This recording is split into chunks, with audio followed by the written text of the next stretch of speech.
Long distance plus personal trauma is poisoning my relationship with my partner. Where do I go from here? My partner and I have been together for 3 years. We lived together for 2 years while finishing our undergraduate degrees, but made the shift to long distance a few months ago as we had different plans for our master's programs. When it came to starting long distance, I was always more insecure and anxious about it than he was. This is largely due to having seen my mother go through a long-distance relationship for years, and seeing firsthand the impact it had on her. I also have both generalized anxiety disorder, depression, and ADHD, which magnify all those feelings. In contrast, he's more reserved and doesn't talk about his feelings as much. We talked through it and tried to work things out, and until I made the move from my hometown, away from our university town, so still long distance, to my new city where I am completing my master's program, things seemed okay. However, since I moved up here in July, my life has been absolute hell. I had no family support during the move. I ended up in an unsafe living situation where I was being threatened by a terrible roommate, and I got in a car accident. This has all magnified my pre-existing mental health issues even more, and has made me more anxious about the state of my relationship, as I'm scared to lose the one thing that's been consistent this whole time. I've had to ask him for a lot more reassurance, and I've been quite insecure about the state of our relationship and whether or not his feelings for me have changed. This came to a head yesterday, when we had a call for Canadian Thanksgiving. The topic of our friends getting engaged recently came up, and as we had previously talked in depth about getting engaged, but are waiting until we're out of school to do so, I made a comment about how I was looking forward to being engaged to him someday. He panicked and, for the first time in our relationship, seemed against the idea. He also later on mentioned that the reason I'm currently struggling with long distance is because I'm not as good at being independent as him.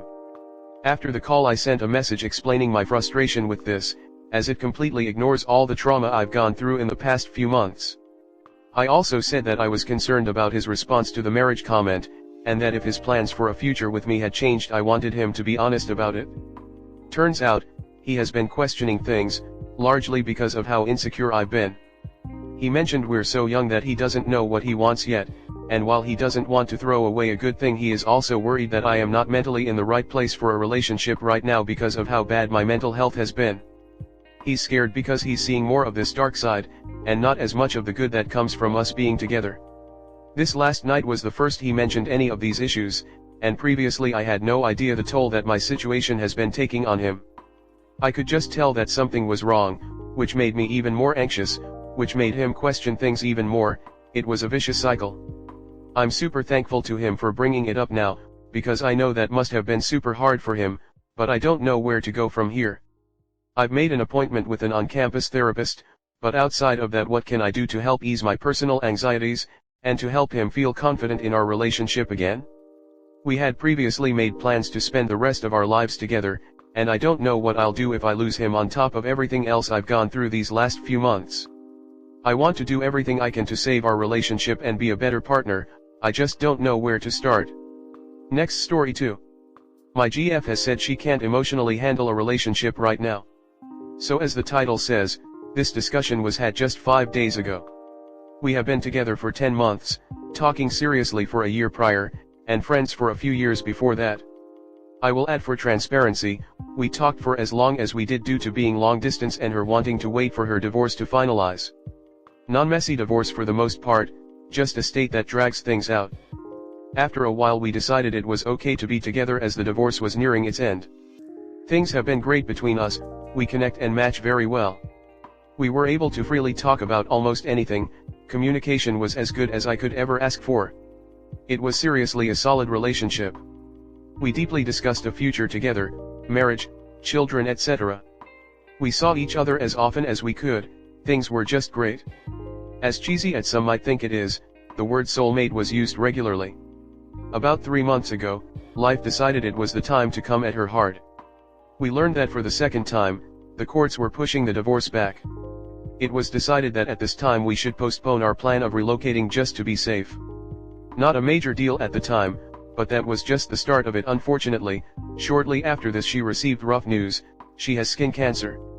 She has had one operation already, and has another for a second spot found in 12 days.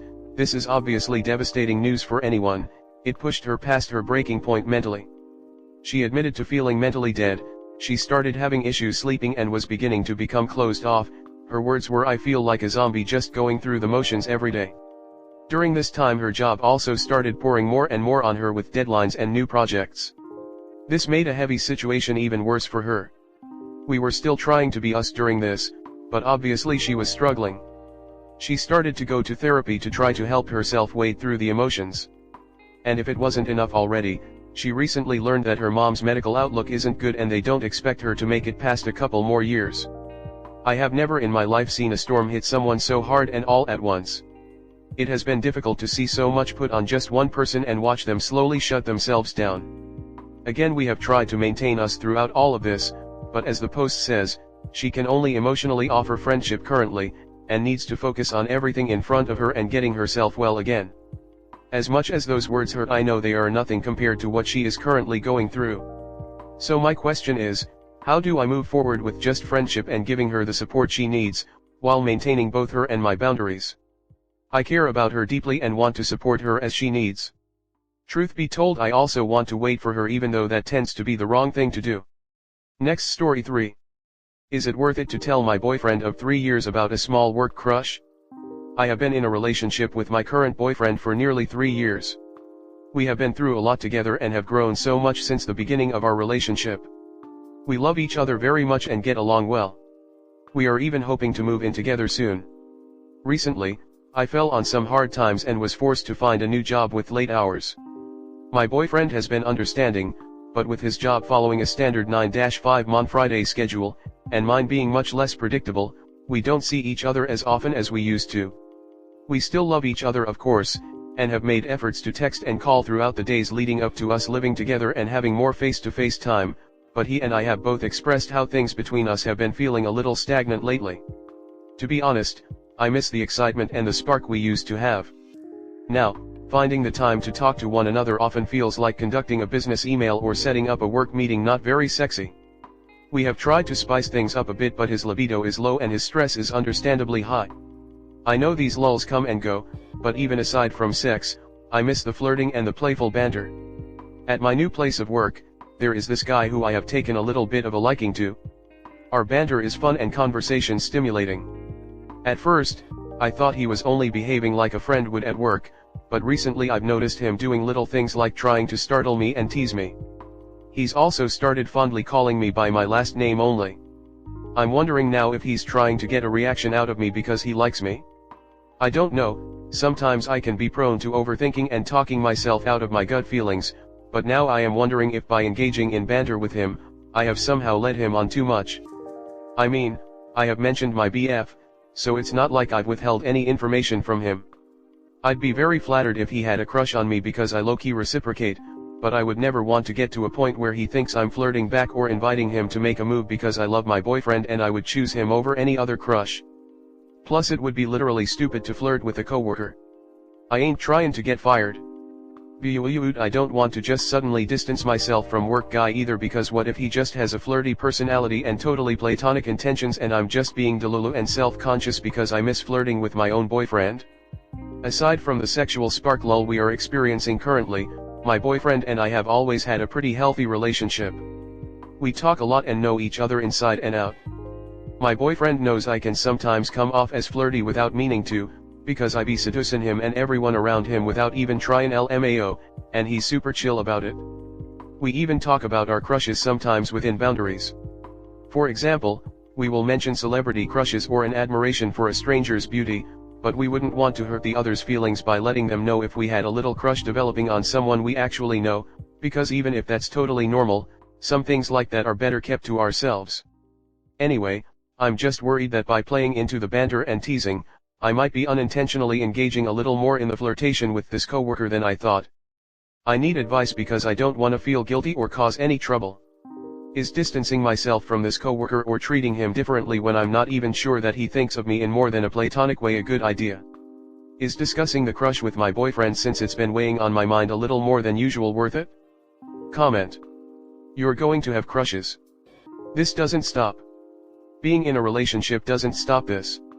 How you act is all that matters, and crushes pass. Discussing this with your partner is pointless and only sabotages things. It's destructive and a product of overthinking. If you're worried you're flirting, then distance. You should distance yourself. Stop interacting except for business matters. Stop having banter, stop flirting. It's not that difficult. The problem is that you're feeling neglected and he's coming on to you. You admit you're flattered. This is a red flag because you're in the right headspace to be led astray. If you carry on, you'll end up having an emotional affair at the minimum and an actual physical affair at worst. You need to stop it now before it goes too far. Don't tell your BF, because if he's already miserable and has a low libido and in his mind, all he'll hear is you telling him that he's inadequate and that you're no longer attracted to him. Well, the first thing you need to do is cut back on talking with the co-worked. Only discuss things concerning work. Hopefully you have not given your co-worker your cell number or any other personal info he can contact you outside of work. Then put your attention back onto your boyfriend. All the time you are thinking about your crush is pulling you further away from your boyfriend. If there is a spark missing in your relationship, find ways to try and get it back. Flirting with another guy is only going to continue to kill what spark is left. I wouldn't discuss this with your boyfriend. You need to correct the situation yourself.